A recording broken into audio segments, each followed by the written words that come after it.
third player in the last 2 seasons to walk. Kyrie Irving before him and Al Horford before him as well. And I think there was some buzz around the league. Do people not want to play in Boston? I think Jason Tatum is saying, you pay me the max, I'll be very happy to play here, and I'll be your cornerstone. And so there's a sigh of relief here in Boston because he's the most important player. This was a no-brainer for the Celtics to try to get this done. Yeah, big picture, the story of the Celtics season was Jason Tatum emerging as a legitimate all-NBA level superstar. What this contract signals is, here you go. This is what you get paid if you're a legitimate all-NBA level superstar. And to Jackie's point, it's a reminder that, boy, that trade with Brooklyn, talk about a trade that changed the landscape of the NBA and still ripples to this day, because Jason Tatum and Jaylen Brown are in Boston because of that trade, and they're really the only constants. Al Horford's gone, Gordon Hayward's gone, Kyrie Irving's gone, Isaiah Thomas is gone. Those two are the franchise now, and as long as they're there, Boston is going to be relevant and really good in the East. But boy, without that Brooklyn trade, it's hard to imagine where they'd be. Exactly. Well, listen, I understand people had concerns, but I didn't, and here's why. Without those guys leaving, Gordon Hayward, Kyrie Irving, Al Horford, we wouldn't have got a chance to see the full potential of Jason Tatum. They were just in his way, and then all of a sudden he took off. He took off towards the last part of the season, right around the All-Star break, and he started to reach superstar status. And now, guess what happened? Everybody's moving. Gordon Hayward left. They got money on the table. Danny Ainge and Wick Grossbeck and Steve Pagliuca, that's what they did. Time to back up the Brinks truck. And they paid this man. This is the new Paul Pierce of the Celtics, right? He's going to be the franchise guy for the next 10 years. The Boston fans should be happy. They have a pure stud in Jason Tatum, well-deserved, and I feel very comfortable with him leading the franchise. Well, if Jason Tatum can get his number hung in Boston Garden, win a Finals MVP, and do everything else that Paul did for the Celtics, it will certainly be a good career for him. And Jackie, my instinct is that, hey, Kyrie, Al Horford, Gordon Hayward, each of those players had pretty specific situations, extenuating circumstances, things around them. But is there any concern about the Celtics franchise losing these guys for nothing? Or do you just look at them individually and say, hey, I get it in each situation? Well, your point's a good one, Rachel. I mean, Kyrie, who can ever explain what's going on in Kyrie's head? And Al Horford left for a situation that he thought was going to help him closer to a championship. Of course, that turned out not to be true at all, and it all imploded. Gordon Hayward, I understand why he did this. He wanted to spread his wings. You know, he had these catastrophic injuries that were all freak injuries. I do not consider him injury prone, and I know that seems like a crazy thing to say. But by the time he did get back and got a chance to be healthy, these other guys have passed him. And so if he wants to be an all-star again, it's not going to happen in Boston. So maybe it can happen for him in Charlotte. But if you're the Boston Celtics and you're a fan of the Boston Celtics, it still pretty much stings when guys are leaving. If you're going to build a foundation of a great franchise, you don't want people walking out the door, and that's what's happening.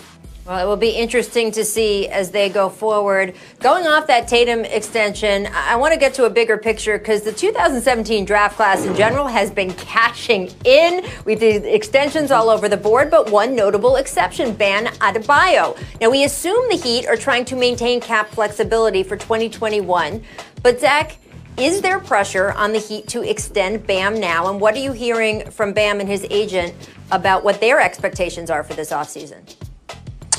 Well, it certainly doesn't help the Heat's argument that maybe Bam should wait, that everyone else is not waiting. But this is a massively important issue because if Bam signs that max extension now, the Heat's cap situation is such that they might have to trade almost everybody up to and including Tyler Hero, according to Bobby Marks, who I checked with today, just to fit Giannis's super max or Giannis's max or anybody else's max. Should that come to pass, we don't know if that will even be an opportunity for them. So yeah, I think Fox, Tatum, and on, signing Donovan Mitchell, signing these contracts does put pressure on the Heat. I think the Heat and Bam and his team will meet this week, and we'll get news out of that meeting. And, you know, Bam and Giannis actually have the same agent, so that's another tricky dynamic part to all this.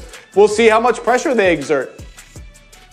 Zach, I understand what you're saying, and I get it that, you know, the Miami Heat still might have hopes that they could possibly land Giannis. But my grandpa used to tell me you can never pass up some for show trying to get some more. And here it is, you have a young stud in Bam who was a first-time All-Star. The sky's the limit for him. He should get his paper. He deserves it. If you're the Miami Heat and you sign Myers Leonard to a 2-year, $20 million deal, and you look at a guy like Bam and what he did in his regular season and how he elevated his game in the playoffs, it's time to pay that man what he's worth. He deserves every single dollar. Let's get it done. Y'all need to make sure that he's one of the center points of the franchise, and don't depend on a what if, and take the for sure that's right there in front of your face, and that's Bam. Okay, Perk, that's all well and good, but first of all, let's not compare Myers Leonard's situation to Bam, because that doesn't make any sense to me.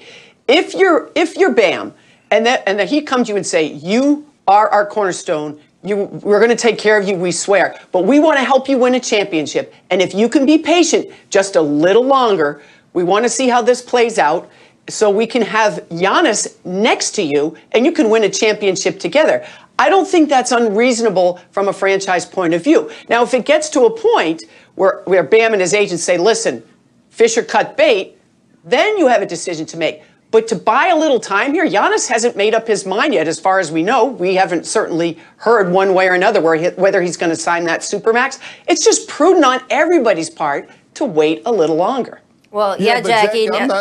I was just going to say, Perk, that Zach made the point that Giannis and Bam have the same agent. So there is someone involved here who is very familiar with Giannis's thinking. So I certainly understand the idea of not rushing into this over this past weekend until they see how things play out with Giannis and the Bucks over the course of the next few weeks.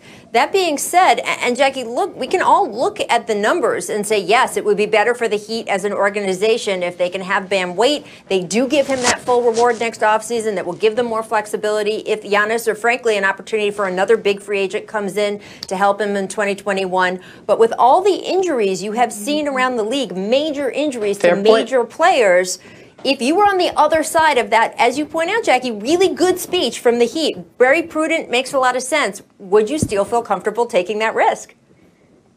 Right. That's a fair point, and we'll have to wait and see. It really is a literally wait and see thing. And I'm not saying, you know, you wait forever. If you're Bam and his agent, at some point, you're going to say, listen, we've tried to play this game with you, and now we need to get paid. And everybody would respect that. Well, Jackie, I wasn't comparing Myers Leonard and Bam in that type of way. What I'm saying is, if you're going to compensate Myers Leonard to $10 million a year, then you definitely have to take in consideration and get your one of your franchise centerpieces out the way. That's my point. I know Bam is probably ready, and this is the problem with guys like Bam and Giannis in this situation having the same agent, because you just never know. It could be so many hidden agendas behind this, and this is why sometimes agents lose clients, because they may lean towards one way and give one client bad advice to help another client out. So this is the sticky part of the situation when you're dealing with agents that have the same client and you dealing with hundreds of millions of dollars in an MVP type player. But that's unavoidable, Perk. I mean, Kevin Durant's the only one I can think of that has one agent, Rich Kleiman, that has no other clients. Almost all of, you know, I forget who your agent was, but I'm sure he had multiple clients. That's just how it works in the NBA. Well, and to Rachel's point, if you ask Bam to wait, right? If you ask Bam to wait and say, we're going to give you all the money in a year, you better damn well mean it. You better mean it if he tears his Achilles, God forbid. Yeah. You better mean it if he has a bad season by his standards or something like that. You better give him everything, because to Rachel's point, I see no reason for any player to wait when the money is there for them. Bam has earned it by any standard. His playoff performance, he's an all-NBA level player. He has earned it. So if you say you wait, you better mean it. You better give it to him no matter what.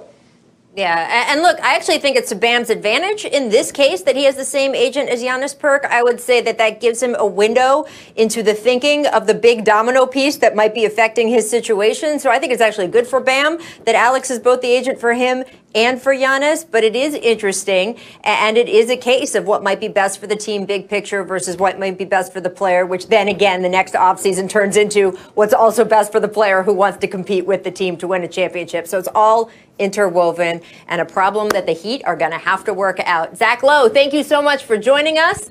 Has been great having you with us over this free agency period. Jackie and Perk, I need you to hang out in the next segment, everyone else watching, because coming up, we're going to sift through the opening weekend of free agency and pick some winners and